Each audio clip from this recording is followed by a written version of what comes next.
Ceux qui disent que la France n'a rien fait ou que la France doit rester. J'ai été au front avec eux, j'ai mangé avec eux, patrouillé avec eux, j'ai écouté leur radio. Ce que j'ai entendu, si vous étiez là, vous allez tirer sur eux.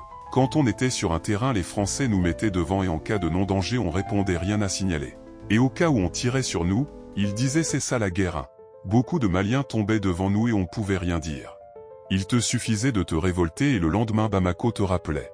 C'est-à-dire 600 militaires maliens mouraient, un seul Français tombait ou 0 perte côté français. Je me rappelle de ce fameux jour où on était à 5 km de Kidal, on voyait déjà les rebelles reculer. On s'est dit Kidal va tomber. En pas moins de 15 minutes un lieutenant-colonel vient nous annoncer qu'on est interdit de rentrer à Kidal. Moi et 4 de mes camarades on a voulu forcer et désobéir à la France.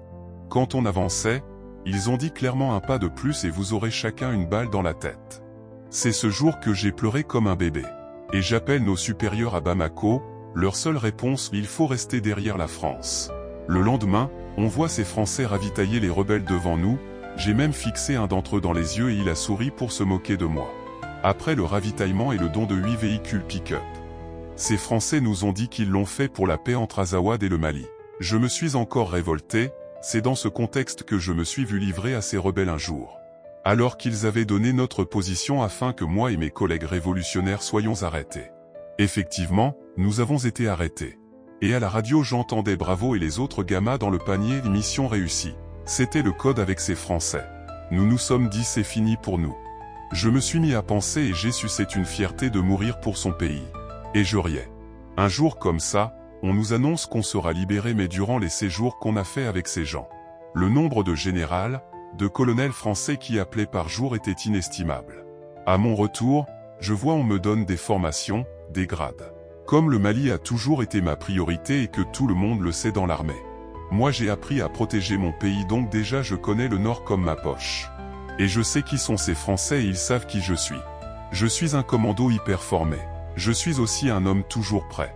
Si vous voyez on ne largue pas les bombes sur ces djihadistes, c'est parce que quand ils prennent un village en otage, ils se servent des femmes et des enfants comme boucliers. Pour celui qui ne connaît pas la guerre, comment voulez-vous qu'on largue des bombes sur un village? Vous oubliez qu'il y a des femmes et des enfants? Vous oubliez que ces femmes et ces enfants sont des innocents? Dans une guerre, il faut être purement stratège et prudent. Je vous promets que le Mali sera libre. Avec mes collègues nous allons libérer le Mali. On vient de loin et nous ne sommes pas politiciens. Nous sommes libérateurs, celui qui veut qu'il comprenne. Celui qui ne veut pas qu'il part au front assister au phénomène. Nous avons une terre très riche et très immense. Nous pouvons le rendre parfait.